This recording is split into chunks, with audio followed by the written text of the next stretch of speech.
درود هموطنان عزیز، برادرای گرامی، شنوندگان، بینندگان و کامنت های بگیم خوب و ناخوب میکردگی ها. امیدوارم که همه کسا خوب، صحت و سلامت هم باشه. نه دوستای عزیزم، این نوار درود تاجیکستان خصوصا برای برادر بیم دلیر امامعلی هست. یعنی که ما او ابرشنی ندارم، یکون گفتنی هم ندارم در برادر. من تنها میگم که تشکر و احسان، یعنی ملادیس میگم برادری که بعضی مسئله های تاجیکستان، بعضی همون کمبودی های بین ملت، بین مردم و چیزایی که هست، شاید این مونه فردا بگیم که مونده، یعنی مسئله کلان میشه. برای همون کوشش کرده است از پیشتر روه، یعنی زودتر همون مسئله کلان نشده نوارو را گیره، همون حل مسئله را یوه.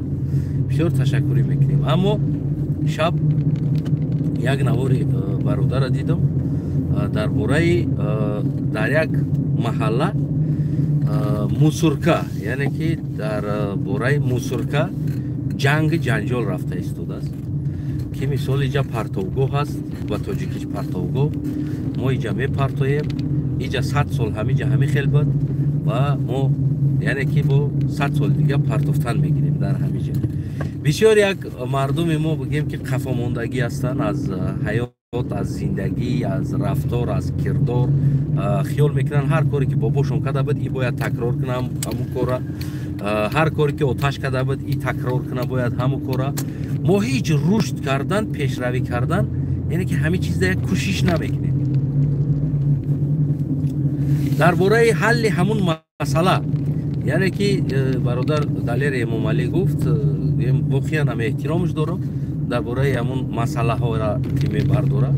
و برادر زوقی بیگ و برادر یک تاییدگش بود نه بحث کردی. برادر بسیار بگیم که این چیزایی است که حل مسئله را با قهر کردن بود کردن نمیشود، حل مسئله را با کوشش کردن بود کردن میشود. نه این مردم نمیتونه، نمیدونه، ما نمیکنم، توی مردم ها کی سوزه؟ تو روشن فکر نسازی، من روشن فکر نسازم، یک برادر دیگه فهمیش خوب دوره نسازه، یک برادر دیگه باز فهمیش دوره، همه خیلی قهر کنه، کی ملت میسازه؟ هیچ کس. درباره موسور، درباره پرتوگو ببینین دوستای عزیزم، گویم خلق همه اشتباه داره در همونجا. یعنی حل مسئله در اونجا هست. حل مسئله اون نیست که اون پرتوگو در همونجا باشه، و حل مسئله اون نیست که پرتوگو در پشت مکتب باشه، و حل مسئله اون نیست که پرتوگو نمیدونم در ایقشلاق بیرم باشه. نباید خیلی باشه. حل مسئله پرتوگوی هر یک انسان در درون خانه خودش، یعنی حولیش برآمدگاه مثل اروپا در دهنی درم در میبروی یا دستی چپ یا دستی راستی تا یک خانه‌چه مایده حککای در درونش 4 تا یاشک داره، یاشک پلاستماسی. من شما در او را بعدا نوار میکنم برای اونکه من در راه هستم، او را نشان داده نمیتونم، اما ای را من نوار کرده باز نشان داد میدم الهیده. 4 تا یاشک داره، یاشکای مایده پلاستماسی. خب یک تاش برای شیشه، یک تاش برای پلاستماس، یک تا دیگهش برای بگیم چوب تخته پخته میشکنه میپرده، یک تا دیگهش برای دیگر چیز. سال 4 نمود ماشین میویه همه خیلی میگیره میروه و همه ایره ما نباید در کلای امامعلی رحمان بار کنیم. ما بگیم که امامعلی رحمان تو باید ایره برای ما بکه. امامعلی رحمان خانهش صرفه رفته نمیتونه، ولی کجا رسه با ملت دولت نه سامان دیگه خانهش صرفه رفته نمیتونه. حل مسئله چی است؟ داخلی یک انسان یک شرکت باز میکنه، شرکتی پرتوگاهبری میخره، یک تا ماشین یا تراکتور داشته باشه، فرق نداره. در این حال ما زمانوی طلب نمیکنیم که مثال گیریم همون زمانوی ماشین باشه که بشکه و بروه و توزه کنه. نه، در این حال یک تراکتور است، یک کماز است، یک چیز داره، همون انسان داره. تشکیل میکنه شرکت، یا که دو سه آدم تشکیل میکنن یک تا شرکت، باز میکنن پرتوگاه پرتویی، دگاور میکنن حکومت قطعی، جا را معین میکنن، لیسانس یا کاغذ میگیرن و مثال ماهانه هر یک خاندان 20 سومون 30 سومونی میته. چند تا محله را میگیرن، مثال 5 تا 6 تا محله 10 تا محله را میگیرن، کار میکنن. هر خانه اگر 20 سومونی بته یا که 30 سومونی بته ماهانه برای پرتوگاهش بردن، اگر در یک محله 100 خانه باشد 200 تا خانه باشد بگیم که 4000 5000 سومونی میشود مثال ده. اگر 5 تا 6 تا محله را گیرم 15 20 هزار سومونی میشود، 30,000 سومونی میشود. اگر یک تای کمازیستی یک تای کارگر دیگر باشد، یک تا راننده و یک تا دیگه همون پرتوگاه را بار میکنن، هم پول کار میکنن، اینو درآمد میارن، هم جای کاری میشود، هم جای کاری میشود. مثلا 3 تا 4 تا محله را گیره 200 تا 300 تا خونه داشته باشه، های میکنه میره بار میکنه میگیره میره، چه نمیدونم هفته 2 بار یا محله را مثال گیریم سر هفته آخر هفته یا که بگیم مابین هفته سر هفته 2 بار 3 روز بعد 2 روز بعد 3 روزش یک بار میگیره میبره مصروش مثال گیریم در یک جا میپرده. در این حالت چی میشود؟ در این حالت طلبات میشود برای ابرابطکای مصر شانس بده. ببینید ما یک تغاره پلاسماسی را یک چوینکچه پلاسماسی را آوگیری را از خیتای بار میکنیم واگن با واگن تماشنی با تماشنی میاریم در تاجیکستان میفروشیم. چرا ما خودمون را نمیکنیم؟ سبب در چی است؟ چی با ما شانس نمیتیم برای آدم که از همین پلاسماسو بگیم که ای ببین 4 تا یاشیک که مون پلاسماس شیشه دیگر چیزو الهیده اوجه صاحبخانه سرتیرافکا میکنه، اوجه صاحبخانه سرتیرافکا میکنه، چوب تخته پخته اکمودا کو چوب تخته را میسوزونن. من شخصا سری حکومت باشم زپرد میمونم سوزوندن چوب تخته را، نباید آدمو علاو کنن. زپرد گاز کوشش میکنم گاز تامین کنم، نمیدونم از داخلی باشه از بیرونی باشه گاز تامین کنم. نان میپزن تندری، بله ما نانی تندری میخوریم، همون را گاز استانوفکا کرده در گاز پزن، نه اینکه در چیز. ببینید در اروپا علف هست که علف بگه میدروان میبرن سپیچال نجا دارن میزنن دارو او میپسونن ابرد نه پارو میشود. چوب تخته ها همین خیل میکنن. چوب تخته های سویجی را چیکار میکنن؟ تو چوب تخته سویجی را اپیلکا میکنن، اپیلکا را کلی قطعی ابرد ارالش میکنن، DVP های چای دی چای هم تاری تخته میبرن برای شفنیر شکاف و غیره چیزو، برای دیوان دیگر کارو. بیسول همه چیز ابرد نه با کارکرد کرده میشود، فقط در حالتی که گویم انسانو دا شانس باشد. راست میگن چی با همه موس را میاره در یک جا میپرده. سبب چی است؟ چی در کار است؟ اوجا آدم زندگی میکنه، اوجا بگیم بو میکنه، اوجا تف میکنه، چی با همه بیاره در یک جا. مثال گیریم پشت خونه ماده یا که پیش خونه ماده او موسر بیاره، او آخری کوچه دا زندگی میکنه پیش موسر کده و انسانایی که در بین کوچه ها زندگی میکنه دیگه جا یا باید کیف کده زندگی کنن. یک از بوی موسر بگیم نیوخت کنه بشینه دف کشیده. فرمان برورین حکومت جمهوری تاجیکستان پیشنهاد است این چیز فرمان هر یک حولی ولی یک محله است، تمامی تاجیکستانی ما همین احوال است. هر یک قشلوق حولی پیش خونه برآمدگاهش ده، یعنی که 2 کوادرات متر یا 3 کوادرات متر یا 4 کوادرات متر بگیم خونه چه بسازه، درونی حولیش در دخالت داشته باشه، درچش ای بیرون باشه. یعنی که موسرکای خچه شکمبه میپرتویه و گه میپرتویه، ریخ میپرتویه، دیگر پمپرس میپرتویه، چیز میپرتویه. یاشکای پلاسماسی برای موسرگیری است که سپیچال کلون این ایجا است نه نشون دادن نمیتونم. یاشکو بیارم بفروشین مردم دا بگوی نیره بگی باید تو یا اینکه همچون ارنده بتینش. در اروپا است ارنده و نایم، یعنی که در دولت ما است بگیم که وام ونایم میکنیم. شخصا من ونایم میکنم در کارخانه. مثال گیرم من 4 تا ونایم دارم. از همون فیرما هست، همون فیرما خودش میاره میمونه، همون فیرما خودش بگیم که مصروش هم میگیره میره. اینجا چندین شرکت ها هست. شرکت های شیشه ها را علاهیده میگیرن. مثال کانترکت میکنی میاره، ببین باک خیچه میاره میمونه تا شیشه ها تا میپرتای او میگیره میره. مثال انا پلاسماس علاهیده فیرمای میگیره میره. لاتا پاتا علاهیده فیرما است. ببینید همه چیز حل میشه. در حالت که برای قانون خانه باید پرتوگاه داشته باشه. نه اینکه بگیم که نه هیچی نداره خانه هست توکلش به خدا گفتی همون گپو انا بگیرین مصروتون برین در میبخشین یاد مینوت میستم خلاص میکنم مصروتون بگیرین برین در یک جمع پرتوگاه میکنیم شما همونجا پرتویین. نه هر یک انسان حولیش در ایدر میبرویه یا چپ یا راست باید در چای دیگه ابراد نویخی درش میکنه درونی خونش در خش روکک چورکنجاکک میکنه تاکش بیتون میکنه پرتوگاهی خدش است. ماهانه 20 سومون یا که 30 سومون نرخ نما میکنه و امکان بتین که مردم شرکت چه تشکیل کنه کانترکت بنده مردم میتونه که مثال 3 تا 4 تا محله را بگیره یک انسان مثال 2 تا 3 تا ماشین داره تراکتور داره بار میکنه مصره میبره میریزه کارگر میگیره افیسیال افار میکنه کارگر معاش کارگر و از اون نلاک بگیرین. شرط است برای نمی کار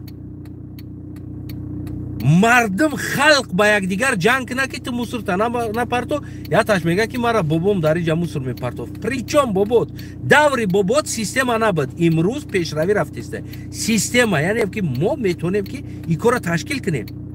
زوری تاجیکستان نمیرسه چه با نمیبرویم بگن که این انسانو پیشنهاد کنین ما چیکار کنیم. ما را عقلمون نمیگیره ما را عقلمون دزدیده میگیره.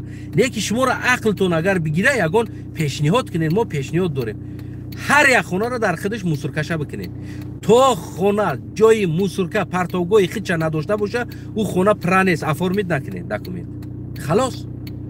خونه حاجت خونهش هست بگیم آشپز خونهش هست جای پرتوگاه موسر خودش در درونش هست او را افرمید کنین همچه خونه پره میویه مرحمت شرکت قطعی کانترکت میکنه 1 ساله کانترکت خواه کنه یعنی که 2 ساله خواه کانترکت کنه خواه 3 ساله کانترکت کنه یامری نیست اونجا چند تا شرکت باید باشه کنکورنسیا باشه.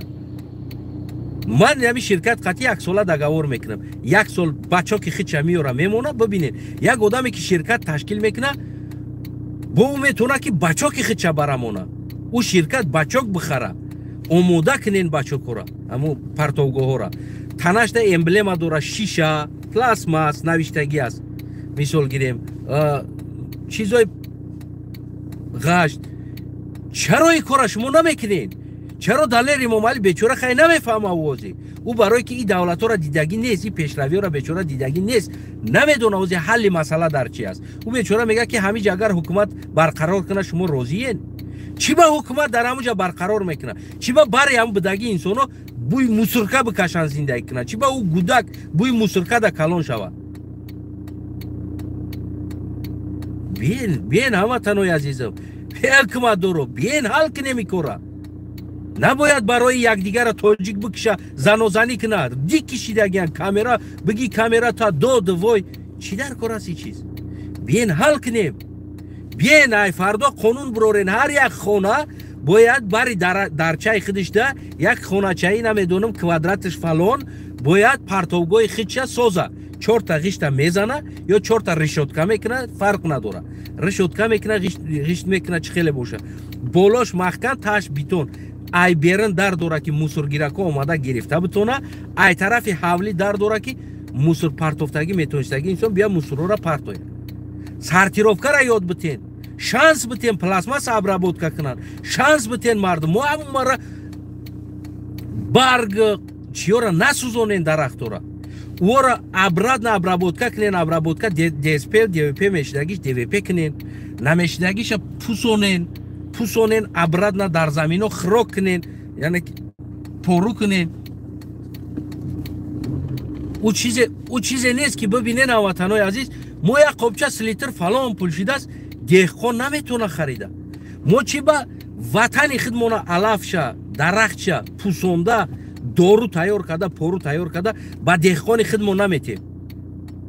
در اروپا یگان چیز بهوده نمیره برای چی همه را کانالیزاسیا کردگن همه اخلاطور هم قطی پارو دارو علفا ارالش کرده پارو سوخته قبچه کردگی در مغازین ها میفروشن.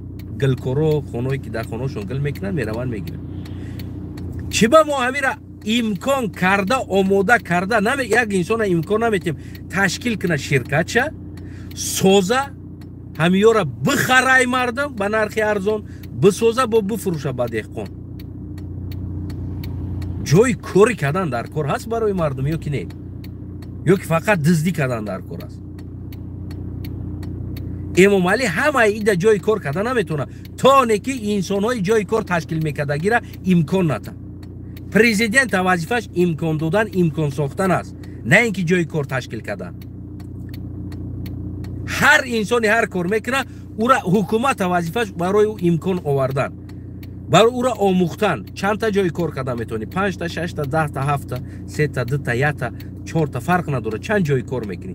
چرا شما به فیرما اجازت میتین که یک انسان چیکار کنه کار کنه فیرما تشکیل کنه.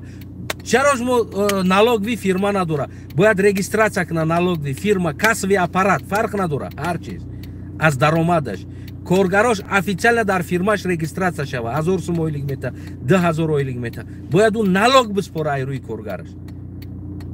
налог میگه شما نمیدونم حیوان налог میگیرین یک از سودا دورم میگیرین ندورم میگیرین روی کسا کنین بین اپارات کنین تشکیل کنین شرکت تشکیل کنین. یک انسان تو شرکت تشکیل نکنه فروختن ده حق نداره چیزی را باید او شرکت داشته باشه налог قطعی договор داشته باشه страховка قطعی договор داشته باشه медицинский страховка قطعی договор داشته باشه همه ایده پول بگذارونه برای به پول بعد تبابت کنه روزش شوه. نمیدونم شما چی دولت ساخته استین این حیوان واری رفته استین باور کنین دوستای عزیزم نمی حکومت دارو که حیوان واری رفته استین نمیتونن چیکار کنن ایران نمیدونن که جو روند.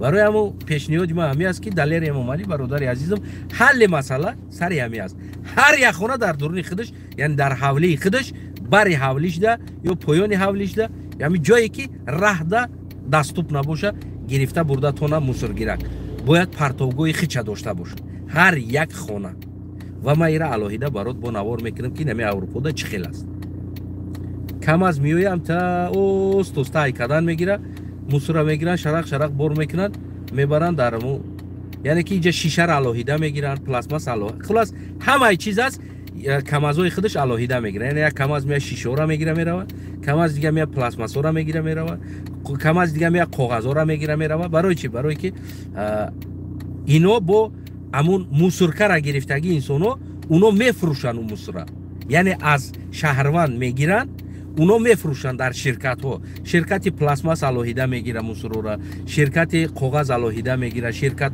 با همو ابرابودکا میکردگی شرکت ها اونو از همون موسرگیرو شیشه را ابرابودکا میکنن میخرن با این موسرگیرو با او را میفروشن کانترکت دارن قطعی او پول میشوه همه ابرابودکا و کار یعنی انسانو در جای کار پیدا میشوه همه همین چیز انسان‌ها در جای کار میشه. باقی سلامت سربلند باشین. این پیشنهاد ما بود خیلی که این حکومت که کرده نتونه بعدی که حکومت چپاشید رفت بعد که ما اومدیم بعد نصیب کنه مایده همه چی را با جوش میمونیم. خدا نگهبانتون باشه. برادر دلیر امام علی سلامت باشی. همین خیلی مسئله ها را بردار و در فیسبوک ما یک پرتو که ما برای همه وقت دیدن نمیتونم و بینم ما در دولت‌های بگیم که یعنی که از ما 100 قدم پیشن یک قدم نیست 100 قدم پیشن 100 ساله ها پیشن از ما با موضوع اینجا همون مسئله چه خیلی همینجا حل خیلی یافتگی است و پیشنهاد کنم که همین خیلی حل میشه. خدا نگهبانتون هموطنان عزیز. حتما پدیلیت کردن پدپیشت کردن فراموش نکنید.